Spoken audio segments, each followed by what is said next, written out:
งหนึ่งมาริงกงเวลมอกดับไอประโยชน์ต่อตั้งจมูกគ្នាขณะนู้ก็กงหนึ่งมาริงกงเวลบานประโยชน์គ្នាអស់រយៈពេលយ៉ាងយូរដាក់ដៃកន្ត្រាក់ជើងបន្តិចបន្តួចប៉ុណ្ណោះបងតែលោកពុកយើងគាត់យ៉ាងម៉េចហើយបងមិនអីទេអូនពុកគាត់គ្រាន់តែសន្លប់ធំប៉ុណ្ណោះព្រោះនាងភីបានចូលសន្ធិដ្ឋគាត់នឹងណាអូនមិនអីទេបងអាចជួយបានរបស់ពួកគេទាំងពីរក៏បានលន់ឮសំឡេងពេញតែក្នុងភូមិអ្នកភូមិនៅទីនោះគ្មានអ្នកណាហ៊ានចេញមកមើលនោះឡើយពួកគេទាំងពីរបានប្រយុទ្ធគ្នាអស់រយៈពេលយ៉ាងយូរប៉ុន្តែមិនដឹងថាអ្នកណាមានប្រៀបជាងអ្នកណានោះទេតោះចូលមកបន្តសាច់រឿងយើងឯនេះវិញលុះពេលចៅពីបានដើរទៅដល់នៅព្រៃមួយនៅឯចុងភូមិដែលជាព្រៃដាច់ស្រយាលផងនោះព្រៃនោះគឺជាព្រៃដែលសម្បូរទៅដោយសត្វសាហាវដែលគ្មានអ្នកភូមិណាហ៊ានចូលទៅឡើយព្រៃនឹងគេហៅឈ្មោះថាព្រៃអថន្តអូហូយហេតុអ្វីយើងដើរមកដល់ព្រៃនេះមានអារម្មណ៍ថាព្រឺក្បាលខ្ញាក់មិនទេនេះវាមិនអីទេដឹង លុះរអ៊ូរតំតែម្នាក់ឯងរួចហើយ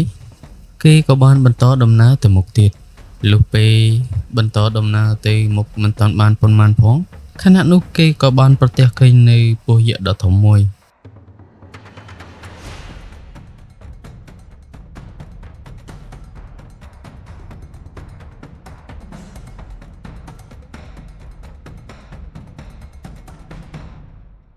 យ៉ាបាទរបស់ពឺតហើយវើយអញ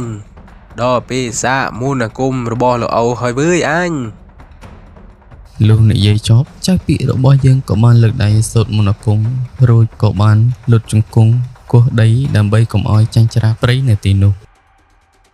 បន្ទាប់មកចៅពាក្យរបស់យើងក៏បានលើកដៃសូត្រនៅមន្តអាគមថាយក្ខានមោពធិយៈខណៈនោះដែរក៏មានពលឺអ្វីមួយបានចេញមកឃុំព័ទ្ធគេដែលធ្វើឲ្យពស់នោះមិនអាចចូលក្បែរគេបាននោះទេចៅពីនិងពស់យក្សបានប្រយុទ្ធគ្នាយ៉ាងយូរពស់យក្សមើលទៅហាក់ដូចជាមិនអាចធ្វើអ្វីចៅពីបានសុកពស់យក្សក៏បានរលាយបាត់នៅពេលនោះទៅ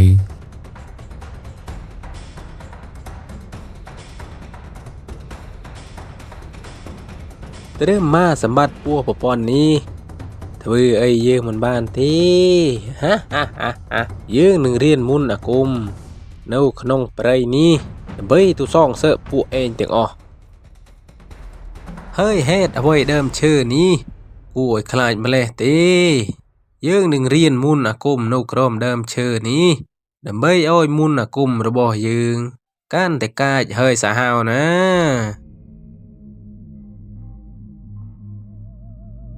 ចៅពីក៏បានចាប់ផ្ដើមសមាធិសូត្រមន្តអាគមខាបនៅវិញ្ញាណខ្មោចទាំងឡាយដើម្បីចូលសន្ធិដ្ឋនៅក្នុងខ្លួន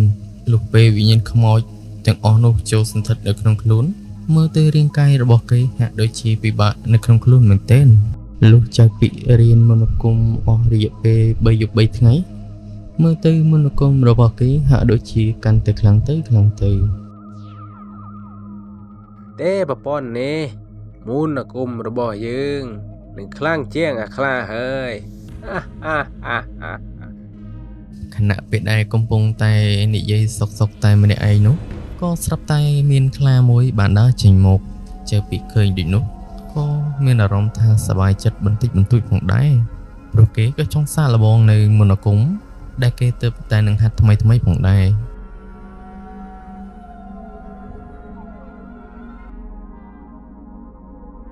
អាយ៉ាអញទើបតែនឹងរៀនមុនអាគមថ្មីផងឥឡូវមកដល់បាត់អញ្ចឹងអូយឯងភ្លក់រសជាតិមុនអាគមខ្មៅរបស់យើងបានម្ដងមើល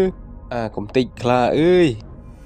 ពេលនោះគេក៏បានលើកដៃសូត្រមន្តអាគមដាស់នៅគោយន្តរបស់គេឲ្យផុសចេញមកពេលនោះគោយន្តក៏បានសំដៅទៅប្រយុទ្ធជាមួយសត្វខ្លាដែលហេតុតែសត្វខ្លានោះគឺជាខ្លាធម្មតាគឺមិនអាចយកឈ្នះទៅលើគោអាគមនោះបានទេគោអាគមនោះក៏បានជល់សត្វខ្លានោះឲ្យស្លាប់បាត់ទៅ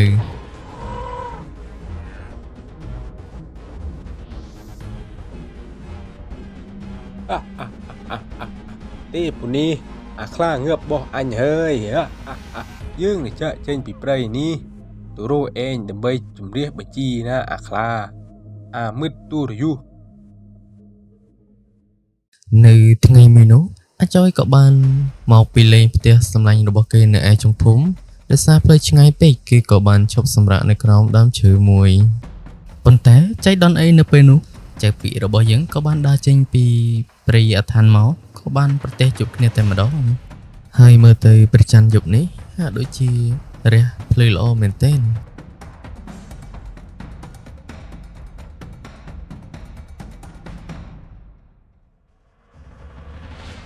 អីយ៉ា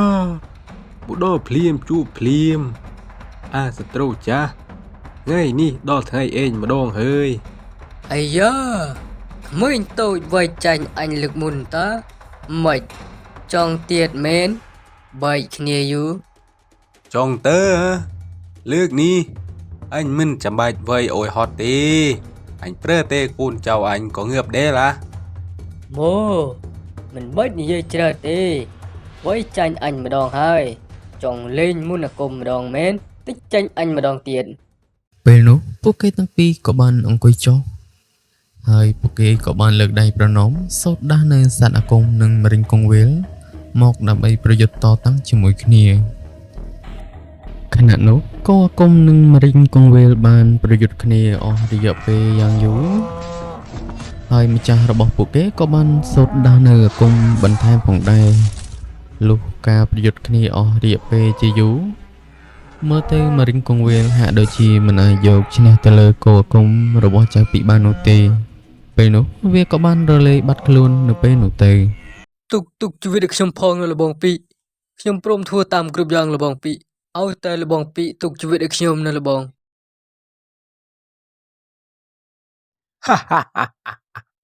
អញជ្រិញណាស់អាហេងមិនខ្លាំងទៀតទូអញមិនទុកជីវិតអយអាហេងទេដោយសារតែអាហេងនឹងហើយធ្វើឲ្យបាត់បង់អូនភួងមនុស្សជាទីស្រឡាញ់របស់អញណា ខណៈនោះចៅពីក៏បានប្រើកោអាគមឲ្យរត់សម្ដៅទៅបុកអាចយដែលធ្វើឲ្យអាចយស្លាប់នៅពេលនោះដែរបន្ទាប់មកទៀតចៅពីក៏បានបន្តដំណើរចូលទៅក្នុងភូមិ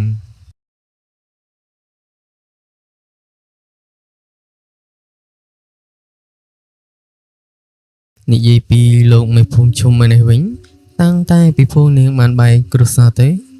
គឺយប់ឡើងគាត់តែងតែអង្គុយស្រូបយកខ្យល់អាកាសនៅខាងក្រៅប៉ុន្តែយប់នេះគាត់មានអារម្មណ៍ថាដូចជាត្រជាក់ខុសធម្មតាយ៉ាងម៉េចទេប៉ុន្តែគាត់មិនបានដឹងទៀតថាមានព្រៃកំពុងតែឈរសម្លឹងមកគាត់នោះទេតាមពិតទៅនៅក្នុងភូមិនេះគឺមិនដែលមានរឿងបែបនេះកើតឡើងនោះឡើយប៉ុន្តែបើសិនជាមានព្រៃនៅបែបនេះគឺមានន័យថាម្ចាស់វាក៏នៅក្បែរនេះដែរនៅខណៈនោះដែរចៅពីរបស់យើងក៏បានចេញមកប៉ុន្តែមិនដឹងថាក្នុងគោលបំណងអ្វីនោះទេ អេអូក្មេកបែកគ្នាយូរមិនដែរសុខសប្បាយដែរឬទេជុំអាក្មួយពីតើអ៊ំស្មានតែស្លាប់បាត់ហើយតើឃើញកាលមុនចាញ់ហើយតូចចិត្តតូចថ្លើមនឹងអ៊ំស្មានថាទៅអោយខ្លាស៊ីហើយតើនេះអាយ៉ាសំដីដូចជាធ្លោះដល់ហើយឡូប្រយ័ត្នមិនមែនខ្លាស៊ីខ្ញុំណាអ៊ំប្រយ័ត្នក្របីបុស្លាប់ណាអ៊ំកុំសំដីលួយពេកបន្តិចស្លាប់ចូលប្រពន្ធកូនតូអ៊ំនិយាយប៉ុណ្ណឹងឈឺមែនកុំមិនចង់មានរឿងជាមួយកូនក្មេងទេអ៊ំលាសិនហើយអញ្ចឹងឈប់ឥឡូវនេះលោកមីភូមិដូចជាមើងងាយខ្ញុំពេកហើយណាលាប្រពន្ធលាកូនទៅហើយតូអញ្ចឹងនោះ នឹងព្រៃក៏បានស្ដាប់បង្គាប់បញ្ជារបស់ចៅពីក៏បានប្រែកាយជាដុំភ្លើងមួយយ៉ាងធំក៏បានហោះសម្ដៅចូលទៅសន្ធិដ្ឋនៅក្នុងខ្លួនរបស់លោកមេភូមិឈុំ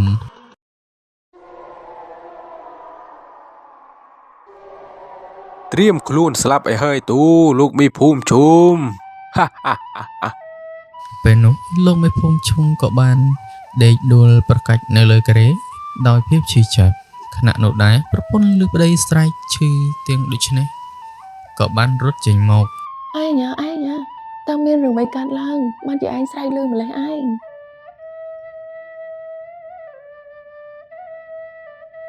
កើតអីឯងកើតអីបងប្អូនជួយប្តីខ្ញុំផងបងប្អូន ការស្រែកហៅរបស់ប្រពន្ធលោកមេភូមិឈុំហាក់ដូចជាគ្មានអ្នកណាឮនោះឡើយ ពេលនោះនាងក៏បានក្រឡេកមើលជុំវិញខ្លួនប៉ុន្តែនាងមិនបានឃើញអ្វីឡើយពេលនោះ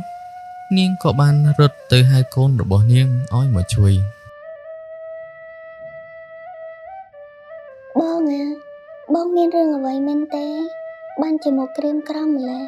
បងអាចប្រាប់អូនបានណាបង មិនមានអ្វីទេអូនបងគ្រាន់តែគិតថាពេលនេះអាពិវានៅទីណាមិនដឹងថាសុខទុក្ខវា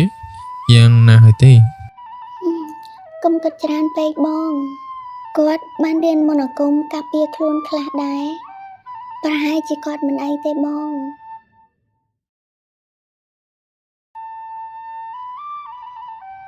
ភួងជួយឪពុកឯងផងជួយឪពុកឯងផងកូន